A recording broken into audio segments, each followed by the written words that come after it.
Good morning friends. સવારના 5:30 વાગ્યા છે ને અમે અત્યારે હોટલમાંથી ચેકઆઉટ કરી લીધું છે. અમે જઈ રહ્યા છીએ કેદારનાથ. બહારનું વેધર કંઈક આવું છે.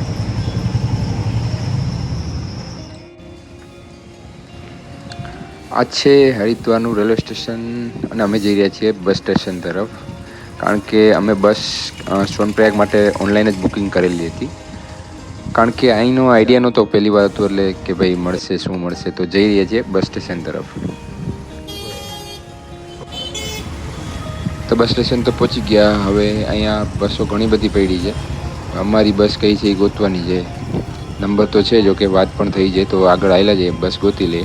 જો કે અહીંથી બધી કેદારનાથ બદ્રીનાથ માટેની રુદ્રપ્રયાગની બધી બસો મળી રહી છે. ઓનલાઈન ન હોય તો ઓફલાઈન પણ અહીંયાથી ડાયરેક્ટ બેસી શકાય છે. તો બસ તો મળી ગઈ. સામાન ઠેલા બેલા રાખી દીધા છે. હવે સામેની સાઈડ એક ચાવાળા ભાઈ છે, તો ત્યાં ચા પી લઈએ. સોનપ્રયાગ તો લગભગ સાંજે પહોંચવાનો ટાઈમ 4-4:30 બતાવે છે, જેવો ટ્રાફિક એવી રીતના કહે છે ભાઈ. તો હવે ચા પાણી પી લઈએ અને બેસી જઈએ. બસમાં બેસવું ને એટલે એક વસ્તુ એવી છે કે ભાઈ મુંજારો ચાલુ થઈ જાય. બારીવાળી સીટ તો આપણે જોઈએ જ, અને બીજો કંઈ આપણી પાસે ક્યાં રસ્તો છે. તો જઈએ, હવે બસ ઉપડવાની તૈયારી જ છે. અચાનક જ શું મસ્ત વેધર જોવા મળ્યું છે. લગભગ ઋષિકેશથી વરસાદ ચાલુ થઈ ગયો છે.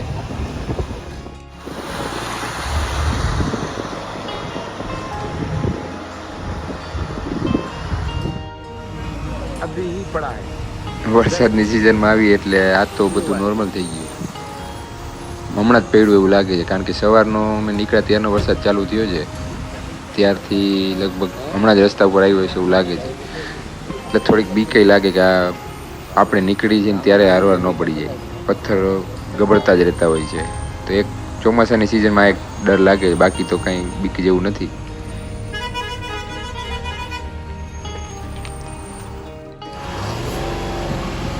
વળી પાછી આવી ગઈ સામે એક ગાડી.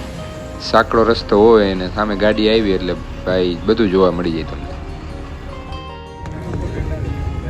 તો આ છે દેવપ્રયાગ. આપણે જે બધી મોબાઈલમાં રીલ્સમાં ને બધું જોઈએ છીએ, જે બે નદી અલકનંદા અને ભગીરથી બંનેનું સંગમ થાય છે, એ જ જગ્યા છે આ.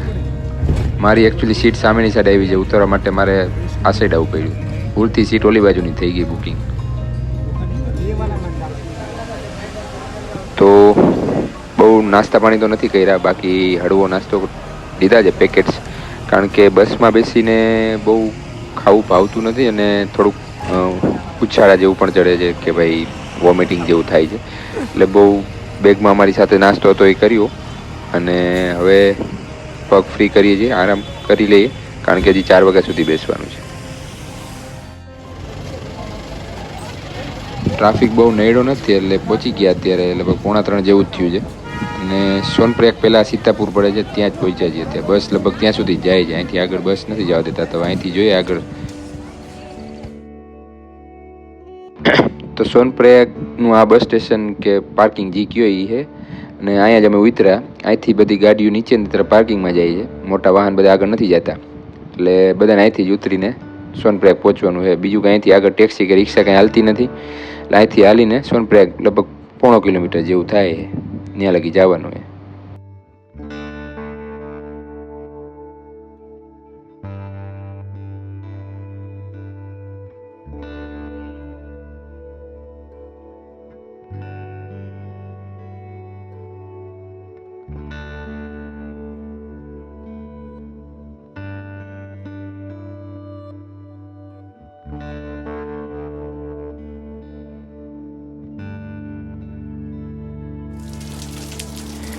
તો અમે પહોંચી ગયા. જ્યાં અમે સ્ટે લીધો હતો, GMVN કહેવાય છે. અહીંયા ગવર્મેન્ટનું છે, જે ઓનલાઈન બુકિંગ ને બધું આમાં થાય છે. તો એનું કરેલું હતું વહેલાનું. તો આવ્યા ત્યારનો વરસાદ ચાલુ છે. લગભગ પહોંચી ગયા હતા, પછી થોડી વાર પછી ચાલુ થયો વરસાદ. અહીંયા રૂમમાં બધા ઠેલા બેલા રાખીને જોઈએ વરસાદ. બાકી વરસાદ જો કે આપણે અહીંયા જોયું ન હોય, એટલે આપણે થોડુંક નવું લાગે ભાઈ આટલો એવી વરસાદ પડતો હોય છે. આ અહીંયા લોબી છે, અને અહીંયા જ જ્યારે તમે જાઓ, તમારા ઠેલા અહીંયા મૂકીને જવા હોય કેદારનાથ, તો એ બધું અહીંયા રાખી શકાય. અહીંયા જે રાતે જમવાનું નાસ્તો ને એ બધું મળે એ જ છે, એ જગ્યાએ કિચન છે આ. ને રૂમ બતાવી દઉં તમને એકવાર.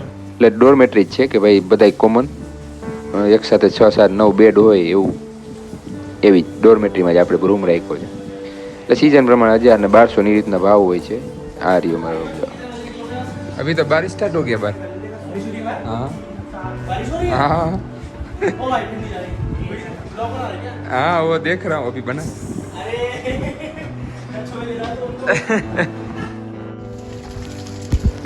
હવે આજે તો બીજું કંઈ કામ છે નહીં, સવારે જ જવાનું છે કેદારનાથ માટે. ટ્રેક સવારે જ ચાલુ કરશું. તો અત્યારે તો સોનપ્રયાગમાં આટો મારી આવી. વરસાદ તો આવે છે, રેનકોટ ને બધું નવું લીધું તો ઉદઘાટન કરી નાખીએ. હવે નીચે જાય છીએ, માર્કેટ ક્યાં જાય જોઈ લઈએ. આ જો સોનપ્રયાગનું પાર્કિંગ, કેવડું પાર્કિંગ મોટું. અહીંથી ઓલો છોકરો ઉતરતો જ નથી ઉતરતો. કા ફરી લાવું ફરી ના ઉતરી જાવ. સોનપ્રયાગની માર્કેટ તો બહુ મોટી નથી, પણ બધું અહીંયા જ મળે છે. ખાવા પીવાનું, રેનકોટ ને આ તે ને બધું. અને અમે રેનકોટ પહેરીને વરસાદમાં થોડુંક અહીંયાનું વાતાવરણ હદી જાય એટલે વાંધો ન આવે. નીકળ્યા છીએ અને નાસ્તો કરી પછી થોડીક વાર બેસી અને થોડુંક જાણીએ શું છે ને ક્યાંથી ચાલુ થાય. ને પછી સવારે રાતે જમીન સૂઈ જઈશું અને સવારે વહેલા નીકળી જઈશું. તો સવારના 4 વાગી ગયા છે. નાહી ધોઈ લીધું છે થોડું થોડું, અને ઠંડી તો છે એટલે પછી ઠેલા લઈને નીકળી જાય. કારણ કે બધા વહેલા નીકળે છે તો ભાઈ આપણે આગળનો આઈડિયા નથી કઈ રીતે કેટલો ટાઈમ જોશે શું છે. તો અમે વહેલા નીકળી ગયા છીએ. જો પાર્કિંગ જોઈ શકો છો, બધા ગાડી રાખી દીધી ન્યા પડી છે, બાકી બધા ચડવા આવી ગયા હોય. તો હવે અંધારામાં આવેલા જઈએ નીચે. સોનપ્રયાગ થોડુંક આ ઉપરની સાઈડ છે, ત્યાંથી નીચે જાશી. હવે પાછા સોનપ્રયાગ મેઇન રોડ ઉપર ચડી જાય. બીજા 2 ભાઈ પણ ભેગા છે, મહારાષ્ટ્ર સાઈડના છે. તો એ બી અમારા રૂમમાં જતા, તો એને આજે જ સ્ટાર્ટ કરવાનો હતો ટ્રેક. એટલે એ લોકો 1 દિવસ રોકાવાનો, અમે 2 દિવસ રોકાવાનો પ્લાન કરીને આવ્યા. તો બધા હારે નીકળી ગયા. જોઈએ આગળ રજીસ્ટ્રેશન કાઉન્ટર લગી જાય છે. તો રજીસ્ટ્રેશન કાઉન્ટર તો પહોંચી ગયા. ટ્રાફિક ઘણો બધો છે, બધી બાજુથી માણસો અત્યારે જ અહીંયા ભેગું થાય. કારણ કે એકારે જ જવા દઈએ, કટકે નથી જવા દેતા. ડાયરેક્ટ આગળ જઈને તો જોયું પણ આગળ નથી જવા દેતા, લાઈનમાં જ ઊભું રહેવું પડશે. લાઈનમાં ઊભા રહી ગયા છે, જોઈએ કેટલી વારે વારો આવે. રજીસ્ટ્રેશનનો મિનિંગ એટલો જ છે કે ભાઈ માણસોની ગણતરી થઈ શકે, કોણ કોણ આવ્યા ને કોણ કોણ ગયા એ બધું એ લોકો જાણી શકે. એ જ રજીસ્ટ્રેશનનો મેઇન પર્પઝ છે. અડધો પોણો કલાક કાઢી નાખ્યો આપણો, એટલે બસ પછી કે જાઓ હાલો. એટલે આપણે જે રજીસ્ટ્રેશન ઓનલાઈન કરીને આવ્યા હોય ને ત્યાંથી સ્કેન કરાવવાનું છે. એટલે સ્કેન કરાવીને પછી આગળ જતું રહેવાનું. મોબાઈલમાં હોય તો મોબાઈલમાં, ને હાર્ડ કોપી હોય તો હાર્ડ કોપી. લગભગ વધારે પડતી હાર્ડ કોપી રાખવી એમ. મોબાઈલનું તો બહુ ભરોસો ન કરવો, ચાર્જિંગનું ના તેનું બધું. આવ 5 કિલોમીટર વાળા હાલવા માંડો. ટેક્સી નહીં મળે. ચાલને. તો આટલો બધો પાણીનો અવાજ શેનો આવે છે? તો જાણ્યું ભાઈ, બાજુમાં જ પ્રયાગ છે દેખાઈ રહ્યું છે. સોનપ્રયાગ જે કહેવાય છે એ જ છે પ્રયાગ. આ ચલો જલ્દી જલ્દી જલ્દી આગળ લાઈનમાં જલ્દી.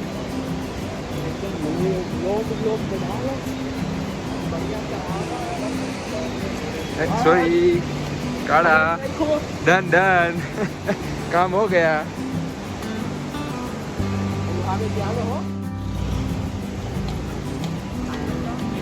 ये આગળથી ભરવાનું જો બ્રિજ છે ભાઈ, મોરબીનો ઝૂલતો પુલ.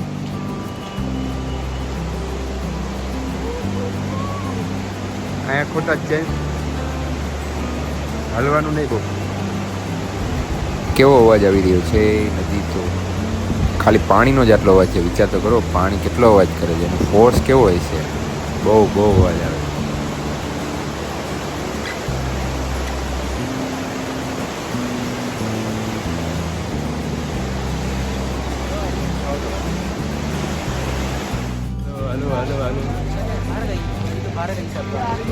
તો આ છે સોનપ્રયાગનું ટેક્સી સ્ટેન્ડ. બધી ટેક્સી બધી પડી જ છે, આગળ જાય છે.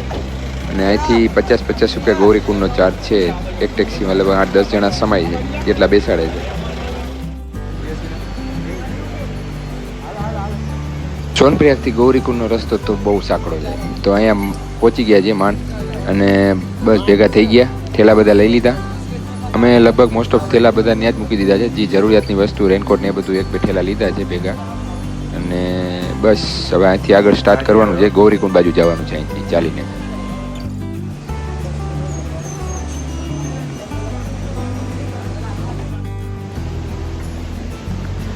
તો ભાઈએ સ્પીડ પકડી લીધી છે, જો જાય આગળ એ આયલો જાય. ને લાકડી લઈ લીધી કે આપણે જોશે જરૂર તો પડશે જ, એટલે એને લાકડી લઈ લીધી છે આગળથી. એટલે બસ અહીંથી તો આગળ બહુ જાજુ નથી, 200-300 મીટર જ છે. એટલે હાલવાનું ચાલુ કરી દીધું. એટલે થોડુંક ઠેલાની ટેવ પડશે, કારણ કે ઠેલા રાખીને આટલું બધું હાલશું કેવી રીતના એ બહુ આઈડિયા નથી. હવે જોઈ આગળ હાલ્યા જઈએ.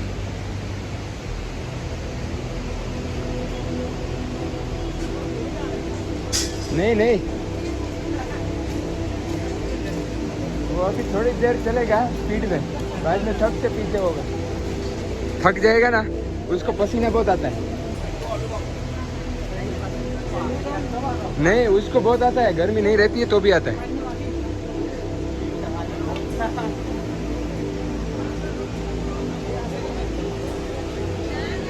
ઈ કે એકલો, ઈ ભાઈ કે એકલો જાય છે. મેં કીધું ના ના, એ હમણાં આગળ જઈને ઊભો રહે. हाँ नंदी कैंप में, वो तो रास्ते में ही मिल जाएंगे. हाँ हाँ बिल्कुल बिल्कुल. તો ભાઈને જે મહારાષ્ટ્રવાળા છે તે આગળ જાય છે. મેં કીધું હું તો અહીંયા લગી આવ્યો છું, તો આ ગૌરીકુંડ જે ઓલા ગરમ પાણીના કુંડ છે એમાં સ્નાન કરી લઈએ પછી જ આગળ જઈએ એમ, કારણ કે બહુ નાવાની નથી મજા આવી. તો આ છે ગૌરીકુંડ, જે કુંડ બાજુ જાય એ બાજુનો રસ્તો છે, ઉતરવું પડે છે. એટલે એ બે ભાઈ તો આગળ જતા રહ્યા, એ કે અમે આગળ જાય છીએ અને ક્યાંક રસ્તામાં ભેગા થઈ જઈશું, નકર બેઝ કેમ્પ જાશું ત્યાં ભેગા થઈ જઈશું કેદારનાથ. હું હાલો. એટલે ભાઈને એમ કે ખાલી જોવાનું જ છે કે હાલો, પણ અહીંયા ભાઈ જોવા નથી આવ્યા, ખાલી આપણે નાવાનું જ, હાલો બે નાવા વહી જાય. એટલે ટૂંકમાં અહીંયા બધા જે ડોલીવાળાને બધા ભેગા થયા છે અને આ જ કુંડ છે જો સામે રહ્યા, અને સામે જે ઉપર દેખાય ગૌરીકુંડ છે ત્યાંથી આગળ આપણે સ્ટાર્ટ કરવાનું છે. તો આ છે જે ગૌરીકુંડનું પ્રખ્યાત મંદિર કહેવાય છે ને એ છે. ત્યાં અમે સ્નાન કરીને હવે અહીંયા આવ્યા છીએ. અહીંયા કુંડ છે, અહીંયા બધું તર્પણ ને બધી વિધિ અહીંયાના લોકો કરતા હશે.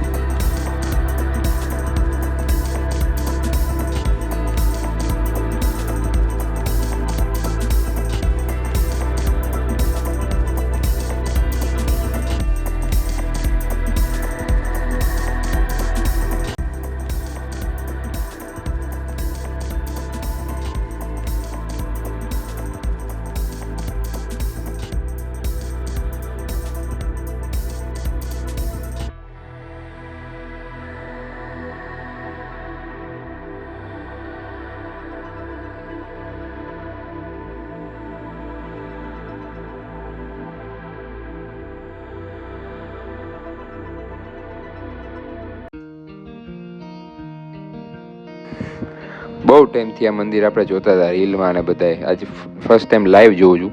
બહુ શાંતિવાળી જગ્યા છે ટૂંકમાં. અહીં આવી તો એકવાર જઈને માથું ટેકાવીને જ આગળ જઈ.